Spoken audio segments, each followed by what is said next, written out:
Bismillah, di sini saya akan menjelaskan tentang career indication atau bisa kita singkat menjadi CI. Apa sih CI itu? Nah, CI itu ialah ketidakmampuan individu dalam memilih suatu pekerjaan atau suatu karir.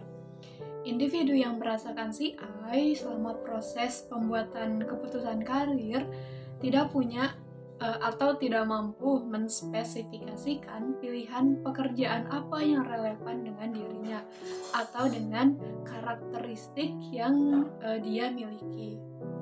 Nah, CI ini memiliki beberapa variabel. Yang pertama ada lack of structure and confidence yang bisa kita artikan sebagai kurangnya struktur dan kepercayaan diri. Nah, kepercayaan diri merupakan sikap tentang keterampilan dan kemampuan diri.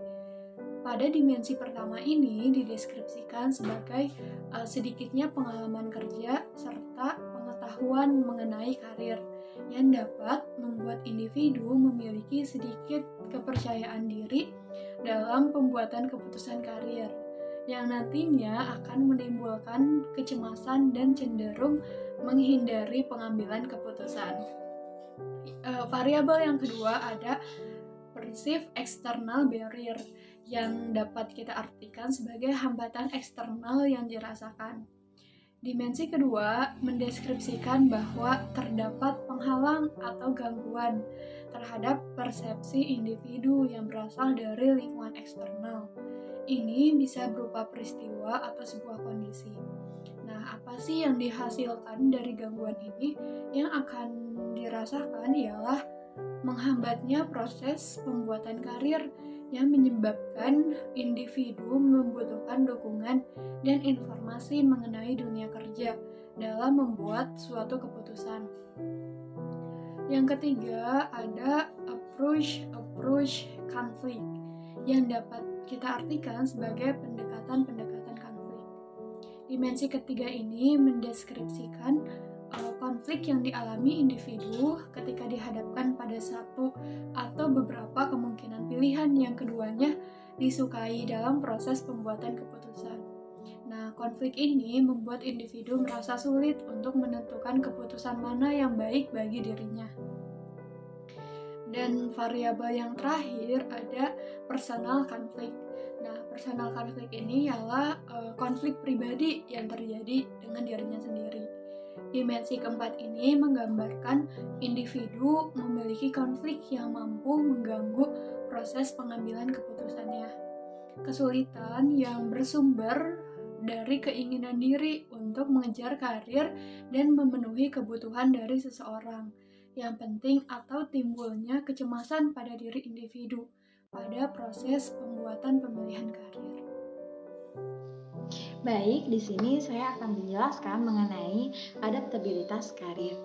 Adaptabilitas karir ini merupakan salah satu tugas perkembangan pada masa dewasa awal, yaitu di mana pada masa ini memasuki dunia pekerjaan, yang biasanya terjadi pada mahasiswa tingkat akhir yang telah memasuki tahapan dewasa awal sehingga harus mempersiapkan dirinya untuk menghadapi dunia kerja. Nah, pada hal tersebut kita harus mampu menyesuaikan diri dengan pekerjaan.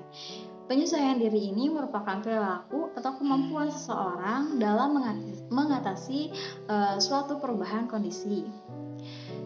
Atau disebut juga sebagai perilaku adaptif seseorang dalam lingkungan kerja, yaitu adaptabilitas karir. Adaptabilitas karir ini merupakan sumber daya seseorang untuk memecahkan masalah terkait karirnya yang bersifat tidak terprediksi, baik saat ini maupun di masa yang akan datang. Adaptabilitas karir ini dapat diukur berdasarkan beberapa dimensi. Yang pertama yaitu kekhawatiran, kontrol, dan rasa ingin tahu, dan confidence. Semakin tinggi nilai total, maka semakin tinggi adaptabilitas karir yang dirasakan seseorang. Namun sebaliknya, semakin rendah nilai total, maka semakin rendah adaptabilitas karir yang dirasakan seseorang. Nah, adaptabilitas karir ini dipengaruhi oleh dua faktor, yaitu faktor internal dan faktor eksternal. Kalau faktor eksternal itu terdapat pada dirinya sendiri, sedangkan faktor eksternal berupa dukungan dari luar diri dalam meningkatkan adaptabilitas karir. Nah, mahasiswa harus memperluas koneksi sosial dan mengeksplorasi dukungan sosial selama berada pada masa transisi ini. Nah, pada masa transisi ini kita harus mampu mengambil keputusan karir dan kemampuan adaptasi yang berfokus pada kognitif individu dan variabel kontekstual. Menurut teori sosial kognitif, keputusan karir ini dibentuk berdasarkan 4 sumber pengalaman belajar. Yang pertama, pencapaian kinerja pribadi. Yang kedua, pembelajaran melalui model. Yang ketiga, dukungan emosional dari orang lain. Dan yang keempat, dorongan verbal dari orang lain. Nah, keputusan karir ini akan dijelaskan lebih lanjut oleh teman saya. Baik teman-teman, bismillahirrahmanirrahim. Saya Samratul Fuad akan melanjutkan pembahasan materi mengenai keputusan karir. Nah, sebagaimana yang sudah dijelaskan oleh saudari Teh Widya dan Teh Tina tadi mengenai career indication dan adaptabilitas karir. Nah, selanjutnya kita memasuki materi mengenai keputusan karir. Perlu teman-teman ketahui bahwasanya setiap individu tentu perlu membuat keputusan tentang karirnya atau disebut juga dengan career decision making. Nah, karena apa? Karena karir ini merupakan suatu peran yang khas yang diperankan oleh individu yang dibentuk juga berdasarkan sesuatu yang dipilih dan tidak dipilih oleh individu tersebut. Nah, peran tersebut juga dipilih dengan berbagai macam pertimbangan berdasarkan pengalaman yang dialami oleh individu tersebut. Seorang individu sering mengalami kesulitan untuk memutuskan peran khas yang akan ia pilih seumur hidupnya. Dalam pertumbuhan anak remaja menuju dewasa, tentunya memiliki tugas perkembangan untuk menentukan karir yang akan ditekuni kelak. Usia remaja hingga dewasa juga harusnya sudah mampu untuk melakukan idealisasi serta membayangkan kemungkinan-kemungkinan tentang solusi masalah yang akan mereka hadapi. Mereka juga harusnya sudah mampu melakukan hipotesis atau dugaan terbaik serta merencanakan masa depan mereka. Lalu apa sih yang dimaksud dengan keputusan karir? Nah, konstruk keputusan karir didefinisikan sebagai keyakinan individu tentang kemampuannya untuk melakukan tugas atau perilaku yang penting untuk membuat keputusan karir yang efektif. Nah, keputusan ini juga erat kaitannya dengan kompetensi yang dimiliki individu untuk melakukan perilaku karir. Perilaku karir merupakan kepercayaan yang dimiliki oleh individu muda atau mahasiswa seperti kita mengenai kapasitas mereka untuk melaksanakan tugas-tugas terkait dengan perilaku karir seperti perilaku eksplorasi dan juga seleksi karir. Nah, pengembangan konstruk keputusan karir ini menyesuaikan dengan latar budaya yang ada di Indonesia, teman-teman, dan itu terbagi menjadi 6 bagian. Adapun yang pertama yaitu dimensi accurate self-appraisal, yang dimana memberikan gambaran efikasi diri pada individu melalui penilaian terhadap diri sendiri. Efikasi diri itu apa? Jadi efikasi diri itu tentang kepercayaan diri kita dengan kita dapat melakukan penilaian terhadap diri sendiri kita. Nah, kemudian yang kedua ada dimensi gathering occupational information. Nah, yang berarti bahwasanya memberikan gambaran mengenai tinggi dan rendahnya tingkat efikasi diri kita yang dapat dilihat melalui pengumpulan informasi tentang bidang karir yang diminati. Nah, Contohnya seperti ini, kita memilih karir untuk berniaga, tentunya kita pasti mengumpulkan informasi tentang bagaimana cara memproduksinya, mendistribusikannya, mendagangkannya gitu kan teman-teman. Nah jadi dimensi ini memberikan gambaran bahwasanya kita harus mengumpulkan informasi terlebih dahulu tentang bidang karir yang akan kita pilih dan nantinya akan kita minati gitu. Nah, yang ketiga yaitu dimensi goal selection, di mana poin ketiga ini memberikan gambaran tinggi dan rendahnya tingkat efikasi pada individu yang dilihat dengan seberapa yakin individu tersebut mencapai tujuan yang hendak dicapai pada bidang karir yang diminati. Nah, setelah kita mengumpulkan informasi, tentunya kita harus menumbuhkan sikap yakin kita dengan dipilihnya bidang karir tersebut. Jadi kita harus yakin bahwa kita mampu untuk menjalankan karir tersebut. Kemudian yang keempat yaitu ada dimensi making plans for the future, yaitu menjelaskan bagaimana mahasiswa atau siswa memiliki kepercayaan diri terhadap masa depan yang akan dibuat untuk memilih bidang karir tertentu. Nah, jadi poin 4 ini tidak jauh beda dengan poin yang ketiga. Jadi kalau poin yang ketiga tadi terhadap karirnya, tetapi yang keempat ini terhadap rencana masa depan yang akan ditekuni pada bidang karir yang sudah dipilih. Adapun yang kelima yaitu dimensi problem solving. Nah, yang berarti memberikan gambaran mengenai keyakinan individu untuk mampu menyelesaikan masalahnya dengan baik. Nah, teman-teman, dalam meniti karir tentunya tidak semuanya bisa berjalan dengan mulus. Pasti ada gelombang-gelombangnya, ada terjal-terjalnya, ada kerikil-kerikilnya. Nah, tetapi di poin yang kelima ini diberikan gambaran bahwasanya kita harus percaya, kita harus yakin bahwasanya kita dapat menyelesaikan setiap masalah yang akan kita hadapi ketika sudah memilih bidang karir tersebut gitu. Nah, adapun yang terakhir yaitu dimensi social affirmation. Nah, yang berarti bahwasanya sebagai kemampuan untuk membangun keyakinan pada lingkungan atau orang terdekat mengenai pilihan karir seseorang, termasuk dalam membangun dukungan positif atas pilihannya tersebut. Jadi, tentunya kita sudah memilih karir yang akan kita tekuni nanti, tentunya kita juga harus meminta dukungan terhadap lingkungan sekitar, seperti kepada orang tua, kepada teman, kepada sahabat, dan lain sebagainya. Yang selanjutnya yaitu proses pembuatan keputusan karir. Sistem nilai sebagai hal yang penting dari proses pembuatan keputusan karir itu terdapat 3 bagian. Yang pertama, immediate, yang artinya segera. Kemudian ada intermediate yang artinya menengah, dan yang terakhir itu ada future atau masa depan. Nah, ketiga serangkaian tersebut menunjukkan bahwasanya pembuatan keputusan karir itu merupakan proses yang berkelanjutan atau berkepanjangan. Nah, yang selanjutnya itu ada tahap perkembangan karir. Tahap perkembangan karir ini meliputi 5 tahap perkembangan. Yang pertama yaitu ada growth stage. Tahap ini berlangsung dari bayi sampai usia 14 tahun.